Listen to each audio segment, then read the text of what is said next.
What's your favorite curse word? I can't say it. It starts with an M and it ends with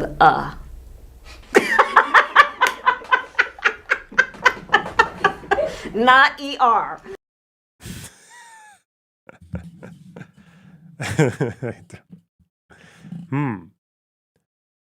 Holy cringe. It's not cringe.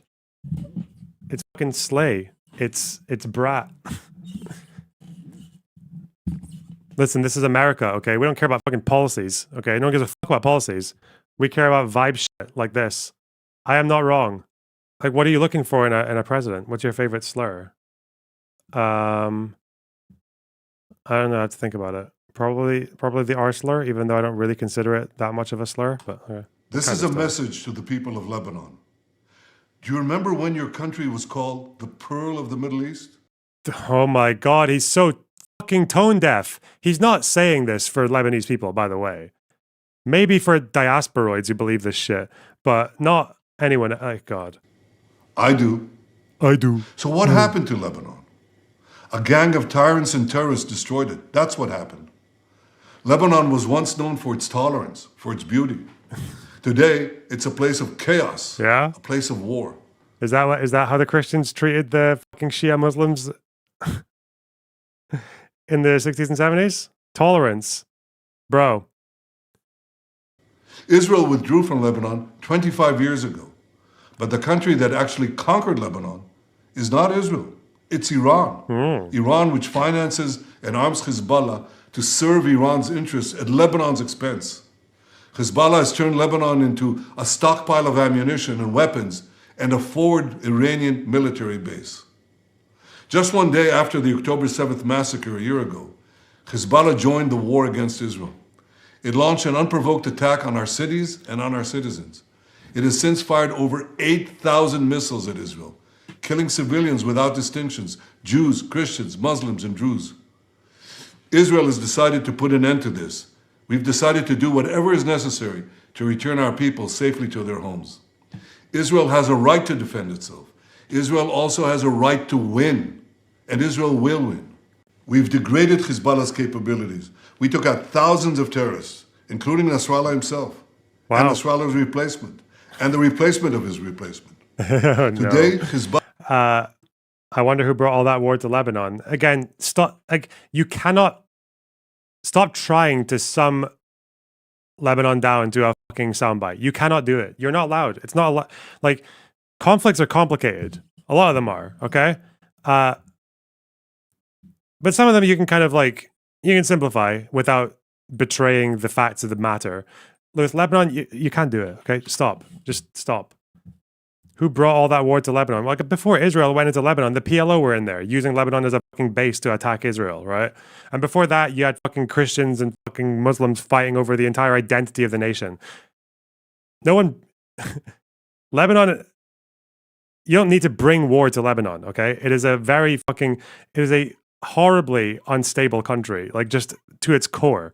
Okay. History did not start in the 1982 invasion. Hezbollah is weaker than it's been for many, many years. Now you, the Lebanese people... Could Israel weaken Hezbollah enough for Lebanon to turn on them? Maybe. I don't know. It's hard because it took quite a while to turn opinions in Gaza against Hamas. I think the last poll is the only one that ever actually showed Hamas were like properly just getting whipped in the public opinion. But even it's hard to say because it's only one survey, and it's probably not that easy to get accurate survey data in Gaza right now.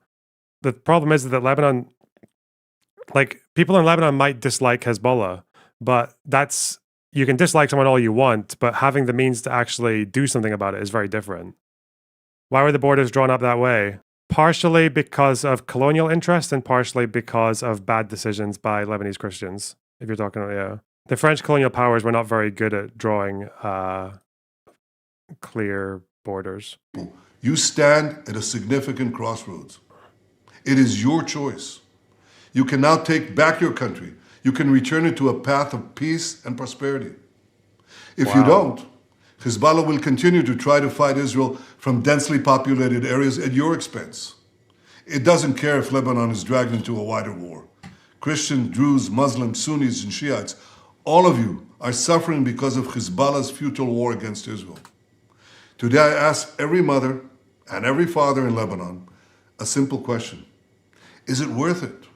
Because it doesn't have to be that way. I know you want a better future for your children. So I'm speaking to all of you today. There is a better way. Bro, it's so fucking stupid. Again, he's not saying this to Lebanese people. He's not addressing them. He's addressing his fucking backers in the Western world. He's relying probably on European and American boomers who love Israel and are skeptical of Muslims.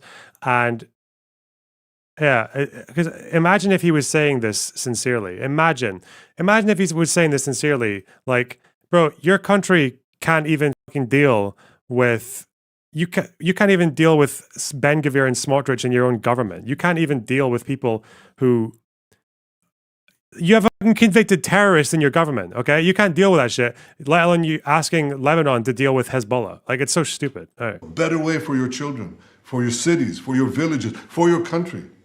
You deserve to restore Lebanon to its days of tranquility. You deserve a Lebanon that is different. One country, one flag, one people. Don't let these terrorists destroy your future any more than they've already done. Stand up and take your country back. You have an opportunity that hasn't existed in decades. Convicted terrorist. Yeah, Ben Gvir was convicted of financially supporting a terrorist organization. Yes. That to me is enough to call convicted terrorist. Yes. An opportunity to take care of the future of your children and grandchildren. You have an opportunity to save Lebanon before it falls into the abyss of a long war that will lead to destruction and suffering like we see in Gaza. It doesn't have to be that way. Each of you can take a step for your future, even a small step. You can make a difference. I say to you, the people of Lebanon, free your country from Hezbollah so that this war can end. Free your country from Hezbollah so that your country could prosper again, so that future generations of Lebanese and Israeli children will know neither war nor bloodshed, but will finally live together in peace.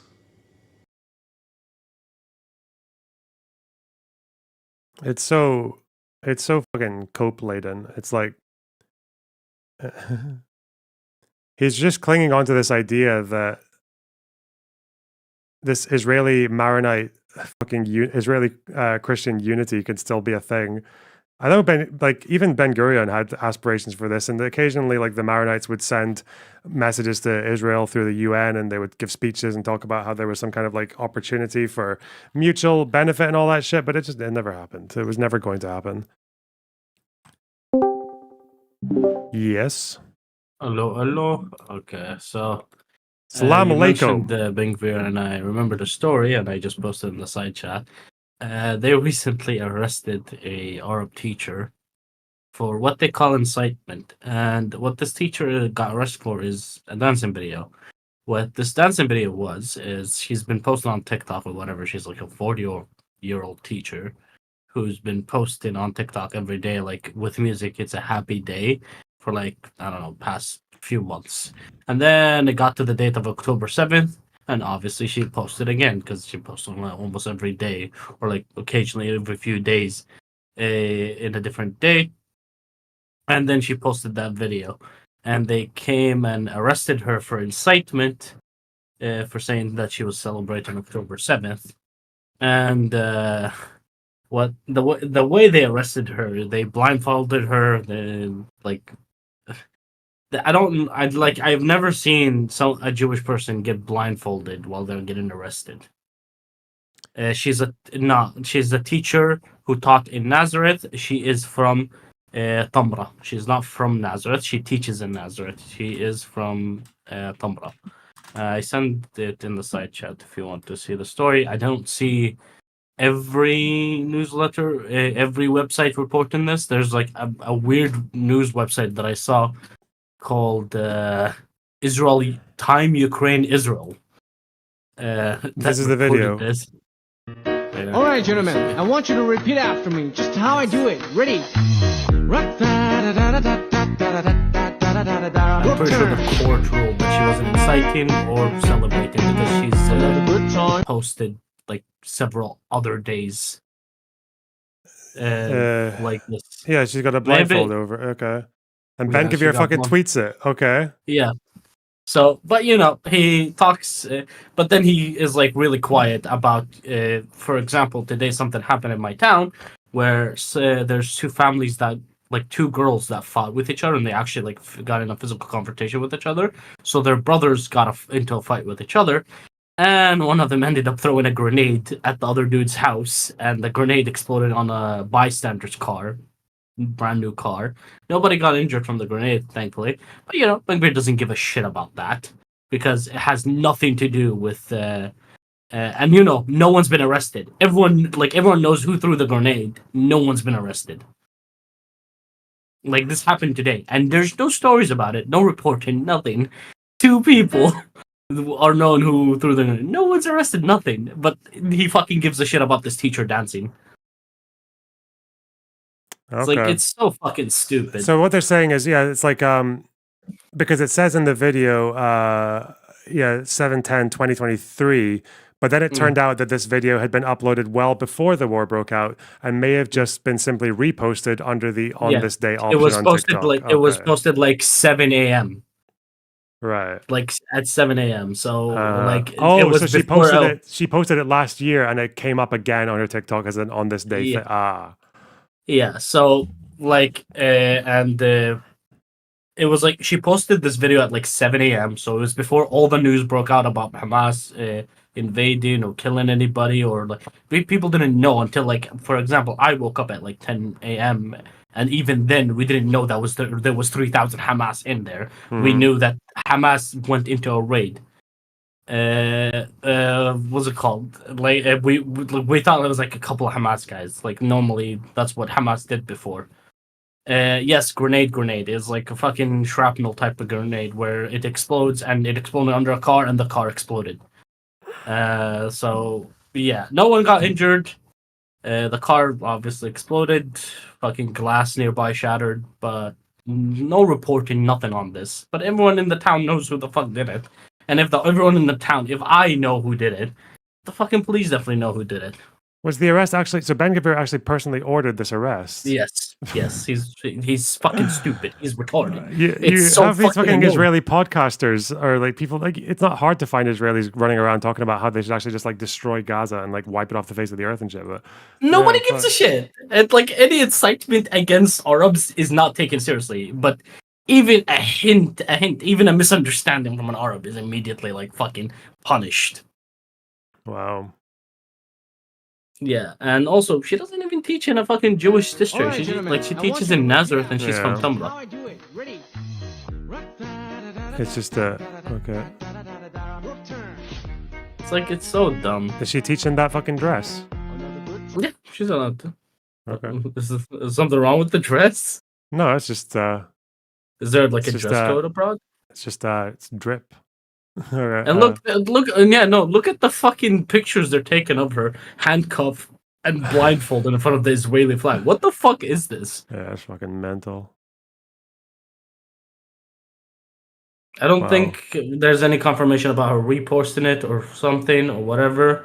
What is this? But she did not celebrate October 7th nor incite violence. In the Even if morning she before did she found out, yeah, this is retarded. Yeah, Ben, yeah, he's such a piece of shit. And the fact that a democracy, can't fucking dislodge this guy, can't like allows this guy to come into the fucking government, and they're going to Lebanese people who like barely have a democracy, have a fucking other army that's bigger than the national army, and they're like, "Come on, Lebanon, come take it back." Like, shut the fuck up, bro. If you guys were specifically why I came up in people like- this voice if channel to people- talk to you about it. all these Israelis who say things like, "Oh, Lebanon was the jewel of the Middle East," the Paris, like they're all the same cunts. So if they had been born Lebanese, they'd be the first in the fucking Hezbollah ranks. Okay, they'd be No, the that's what I first keep ones saying. in the Radwan. Like, yeah, fuck, because No, they're the that's same what I- mindset. They're extremists. Yeah, fuck. No, that's literally what I keep saying. Like, fucking anybody who starts to criticize any type of support for violence from Palestinians, Lebanese, Jordan, whatever the fuck, are the same ones that would be inside those groups that are committing the violence, not even the ones supporting it. Like it's like, brother, you are not in their situation. You don't know what they're going through, what they're not, or what their support. And that's why I said before, like when Israelis asked me, "Oh, would the violence stop from Palestinians if we come to a solution?" I said, "There's no shot we know if the violence stops, but we would see the support for it drop." Like, and that's like what the biggest fucking thing Israelis have a strife about is that Palestinians support the violence against them. It's not that there's so many Palestinians committing violence against them. It's that there's so many Palestinians that support it. Like this, remember this lady here, the fucking. How about tell the Lebanese people that they're welcome to take care of their country? In reference to Hezbollah, but you remember, it's like I said, it's always the same. By the way, did I show you this? No, I know this chick. I know. I saw the video because Destiny reacted to this video way before you did. And he's like, okay, let's see what this girl has to say. How fucking and dare she you said tell nothing. Lebanese people to deal with Hezbollah when everybody's fucking you with them, okay? Also, she's like a if you see a soldier, okay, go into a fucking drawer. And listen, if you want to fucking wear a dress and you think it's funny, she's a Mordecai just go Kadar take a fan. fucking She video does picture, believe okay? Jesus. Muslims are planning to replace To be honest, I kind of agree with that shit, part. like the Great Replacement. Some videos should She be believes in taken, that but shit. She's tobacco. Yeah, like it's the thing that she says here though. You see my screen share? Hang on. I know. I'm with a watching your dress stream. and Watch like your screen share. mocking people's underwear, that's not that. Others that would be unpopular with the West still should be taken because you also have the Arab front to fight, and unless they see themselves getting humiliated, they don't get the message. So that's the thing. Unfortunately, What she said now, by the way, she art. supports like what Hamas did by filming what they did to Jewish people on October 7th. She is of that mindset. Yeah, like well, if she had been because like she's the extreme version, like she's like the most extreme version of the world that she's grown up in, which means like if she was born at Lebanese or born Gazan, she would be like she would be the extreme Hamas supporter. She'd be like a fucking one of those Al-Aqsa TV fucking radicalizers. I wouldn't go far as saying she would be the one committing the violence. I would say she would be one of the ones that would be spitting at Israeli hostages. No, this is who she'd be, right? Okay, this is who she'd be. Hold on, no way. It's Farfour, not Farfour. She would be Farfour. Yeah, this is who she would be. She'd be dressed up as this little fucking guy, telling the kids to take revenge on the Jews. That's anyway. Yeah, no, but yeah, I just wanted to give you some context about the stupid fucking shit about Israelis telling Lebanese that they can do more against an entire fucking foreign-funded military when they can't do one thing about a guy who can command police to go arrest someone unrightfully. Or that they just don't care enough to do anything about it, right? Because it just doesn't bother them as much, yeah. Also, well, remember, she is in support of fucking, like, random soldiers going through Palestinian women's underwear. She doesn't care about women. She don't, like, what the fuck is this? Well, I think she said other measures. She didn't say which measures those were, but things that would be unpopular with the West, but would humiliate Arabs to send the message, right? Yeah, but she would support like filming's thing, which is pretty humiliating for Arabs, right? Like, imagine some fucking soldiers going through like your wife's underwear and shit. For an Arab, that's like fucking top extreme. That like you get if that happened and the husband knows who you are between Arabs and it's not like a war between two countries, you would have been shot dead immediately. There's no question about it. Yeah, well. So yeah, I just wanted to give you some ammunition for the Israelis that are being retarded. Hey, we always love those. All right, take care, buddy. Bye. There are demonstrations against Ben Gvir. All right, well, there are some little fucking street demos in safer parts of Lebanon against Hezbollah. Fuck it. Yeah, we occasionally, if someone's brave enough, they might write an article on social media or on Substack that opposes them. And just hope they don't get arrested and killed, you know? Yeah. We're doing our bit. Me, diasporoid, I basically sacrificed my entire fucking ability to go to Lebanon just to shit on Hezbollah. Like, as in, like, I'd be taking a bit of a risk to go there. Anyway. The Substack Vanguard, yeah. Yeah, there have been anti-Hezbollah demonstrations in Lebanon. Yeah, the problem is that Hezbollah is a fucking. It's a foreign-backed second military of the nation. Like, your internal challenges in Israel are not the same. Okay, it's not even fucking comparable. I don't know why you would. For all the difficulties you have with your own political system in Israel, okay, with your judicial reform and all that, bro. If that's difficult for you, then don't tell another country to deal with fucking Hezbollah. Okay, it's stupid. The actual nerve of these Jews. I'm sorry. All right, you're supposed to say Zionists. Have you met Bibi supporters? They're the worst. Ironically, I didn't catch that many Bibi supporters. The right wingers. It was either left wingers or like far right Israelis. I felt like I was speaking to, but maybe there were some that like Netanyahu. There were probably a few people there who were. You could tell they were Netanyahu supporters. I didn't ask every single person who they vote for. Right. The only Bibi supporter you met was the guy who cost Destiny. Well, I met a lot of people who were like, I thought they were Bibi supporters, but then the way that the people who were with me spoke afterwards, they said, "Oh, those people were probably more like Ben Gvir Smotrich people." So yeah, don't know. The settler who kidnapped you. That guy was definitely not as moderate as Netanyahu. Okay. Didn't you both literally meet that girl? I never met her. No, I had my own little crowd there, so I never spoke to her. I spoke to the guy she was with, though. I spoke to Adine. I just don't know if I don't know if she ever said anything to me, though. Would you interview Ben Gvir? Yeah, of course. That would be content. Yeah, I will interview Ben Gvir just so I can ask him what his favorite anime is.